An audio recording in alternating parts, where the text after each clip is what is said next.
ဒီနေ့ခေတ်အချိန်ခါမှာကိုလိုလိုလက်ထဲဖုန်းတစ်လုံးရှိပြီဆိုတာနဲ့မရှိမဖြစ်လောက်ထားတင်တာက Gmail ကောင်ဖွင့်တာပါဆိုတော့အဲ့လိုနေရာတိုင်းမှာအသုံးလိုတဲ့ Gmail ကောင်ကိုဒီနေ့ဘယ်လိုဖွင့်ရလဲဆိုတာပြောပြပေးသွားမှာဖြစ်ပါတယ်ပထမဆုံးအနေနဲ့ကျွန်တော်တို့ရဲ့ဖုန်းထဲမှာ Gmail ဆိုတာပါပါတယ်အဲ့ Gmail လေးတွေကိုဝင်လိုက်ပါ Gmail လေးကိုဝင်လိုက်ပြီးပြီဆိုတာနဲ့လုံးဝ Gmail ကောင်မရှိသေးဘူးဆိုရင်တော့ဒီမှာ add new Gmail ကောင်ဆိုပြီးတော့ပေါ်နေပါလိမ့်မယ်တကယ်လို့ကိုက Gmail ကောင်တစ်ခုဝင်လာပြီးပြီနောက်ထပ် Gmail ကောင်တစ်ခုဖွင့်နေတယ်ဆိုလို့ရှိရင်တော့ညာဘက်အပေါ်တောင်ကကျွန်တော်တို့ရဲ့ icon လေးကိုနှိပ်လိုက်ပါနှိပ်ပြီးသားပြီဆိုတာနဲ့ဒီမှာအောက်မှာ add another account ဆိုတာရှိပါတယ်အဲ့ကောင်လေးကိုနှိပ်လိုက်ပါ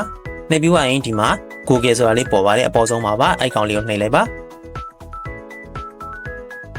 ဟုတ်ပြီဒီမှာကျွန်တော်တို့ account တစ်ခု create လုပ်တော့မယ်အောက်က create account ဆိုတာလေးကိုနှိပ်လိုက်ပါဒီမှာကျွန်တော်တို့နှစ်ခုရွေးရပါမယ် for my personal use နဲ့ for work or my business ဆိုပြီးနှစ်ခုရွေးရပါမယ်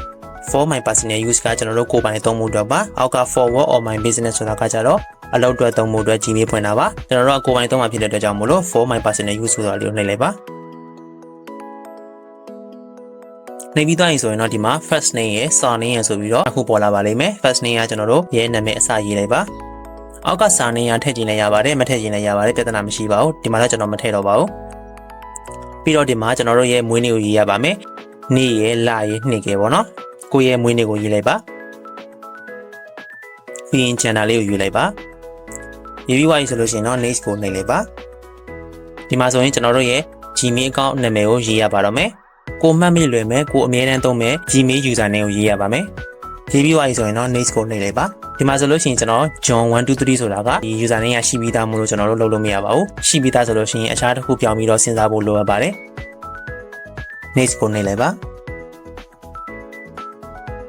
ဟုတ်ပြီဒါဆိုကျွန်တော်ခုနထည့်လိုက်တဲ့ user name ကမရှိသေးတော့ဒီ user name ကျွန်တော်သုံးလို့ရသွားပြီအဲဆိုလို့ရှိရင်ဒီမှာက password ထည့်ရမယ်ကိုအဆင်ပြေမဲ့ password တစ်ခုထည့်လိုက်ပါ password လေးထည့်ပြီးသွားရင်တော့ next ကိုနှိပ်လိုက်ပါဟုတ်ပြီဒီနေ့ရောက်လာပြီဆိုလို့ရှိရင်ကျွန်တော်တို့ရဲ့ verify your phone number ဆိုတာက phone number ကိုကျွန်တော် verify လုပ်ပါမယ် verify လုပ်ဖို့အတွက်ကို verify ဆိုတာလေးနှိပ်လိုက်ပါ verify your phone number ဆိုတဲ့နေရာမှာကိုယ့်ရဲ့လက်ရှိသုံးနေတဲ့ phone number နဲ့ Gmail account တစ်ခုဖွင့်လို့မရဘူးဆိုလို့ရှိရင်เนาะကျွန်တော်ရဲ့ Telegram channel မှာ Gmail account ဖွင့်ဖို့အတွက်တစ်ခါသုံး phone number တွေကိုရောင်းချပေးနေပါတယ်တကယ်လို့စိတ်ဝင်စားလို့ဝယ်ယူခြင်းနဲ့ဆိုလို့ရှိရင်เนาะကျွန်တော်ရဲ့ Telegram channel ရဲ့ link လေးကိုဒီ video ရဲ့အောက်က description မှာထည့်ပေးထားပါမယ် link လေးကိုနှိပ်ပြီးတော့ channel လေးကို join ပြီး Gmail account ဖွင့်ဖို့တစ်ခါသုံး phone number တွေကိုလာရောက်ဝယ်ယူလို့ရပါတယ်တခါလေကြာလို့ရှိရင်တော့ကျွန်တော်တို့ခုနကလိုမျိုးဖုန်းနံပါတ်တောင်းတာအပြင်ကိုမှလိပ်စာထည့်ရတာမျိုးတွေရှိပါတယ်အဲ့လိုထည့်ခိုင်းနေဆိုလို့ရှိရင်လည်းကိုယ့်ရဲ့လိပ်စာလေးထည့်ပြီးလို့ရှိရင် next ကိုနှိပ်လိုက်တာလည်းရပါပြီ verify နှိပ်ပြီးသွားရင်ဒီနေ့ရောက်လာပါလိမ့်မယ်ကျွန်တော်တို့ next ကိုနှိပ်လိုက်ပါဒီကတော့ကျွန်တော်တို့ရဲ့ Gmail ကောင်လေးပါအောက်ကိုဆွဲလိုက်ပါအောက်မှာ I agree ဆိုတာရှိပါတယ်အဲ့ကောင်လေးကိုနှိပ်လိုက်ပါ